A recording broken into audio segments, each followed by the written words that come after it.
Anasema, "Dokta, nina swali kidogo nataka nikuulize." Nikamwambia karibu.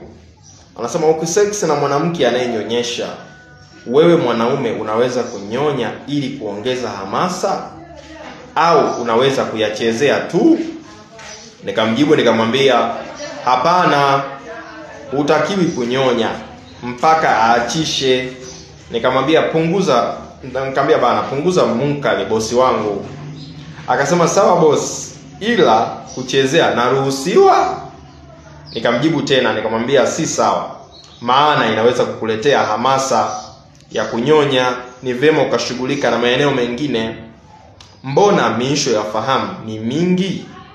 Au mbona miisho ya maeneo ya fahamu ni mengi? Okay? Kwa hii ni jumbe ambayo nilichat na huyu mteja wangu hapa WhatsApp. Unaweza ukaona yes kwenye hapa inaonekana vizuri kidogo. Nili hide jina lake hapo, kwa hiyo hapo inaweza ikasomeka vizuri zaidi. Hizi ni chatting ambazo ni chat na huyu mteja wangu. Ninachotaka kusema ni nini hapa? Mwanaume ukikosa ubunifu wakati wa maandalizi, wakati wa tendo la ndoa au kabla ya tendo la ndoa, hiki ndicho kinachoweza kutokea.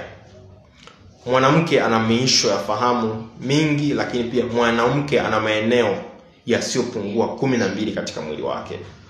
Yaani mwanaume ambaye hana ujuzi wa kutosha au mwanaume ambaye anafahamu jinsi ya kuweza kushughulika na mwili wake hawezi akadili na eneo moja tu.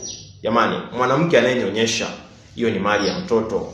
Hilo ni zao la mtoto kwa ajili ya kuweza kunyonya. Hutakiwi kuanza kushughulika nalo. Kuna maeneo ya miisho ya fahamu mengi sana ambayo ukijua namna gani ya kuweza kushughulika nayo, mwanamke huyu anaweza akaenjoy akafika katika kilele cha hali ya juu. Sasa Dr. Kuboja ninatoa video maalum kwa ajili ya kuweza kumwandaa mwanamke. Hizi ni video clips ambazo zinakuonyesha kwa vitendo, hatua kwa hatua, maeneo 12 yaliyopo katika mwili wa mwanamke. Lakini pia utaona mwanaume ambaye yupo katika video hizi anakuonyesha hatua kwa hatua jinsi ya kuweza kumwandaa mwanamke, jinsi ya kumkojoza mwanamke kabla ya kumwandaa kwanza. Lakini pia kuna majarida ya njia ya kusoma nitakupatia. Sio hivyo tu, nimetoa na bonus ya kuweza kuongea na mimi. Nitakupa technique, mbinu za kuweza kumwandaa mwanamke kisaikolojia, mbinu za kuteka ufahamu wa mwanamke. Kwa hiyo hakikisha kuweza kupata video hizi, kuweza kupata majarida hizi, umeweza kunitafuta kupitia namba yangu ya WhatsApp.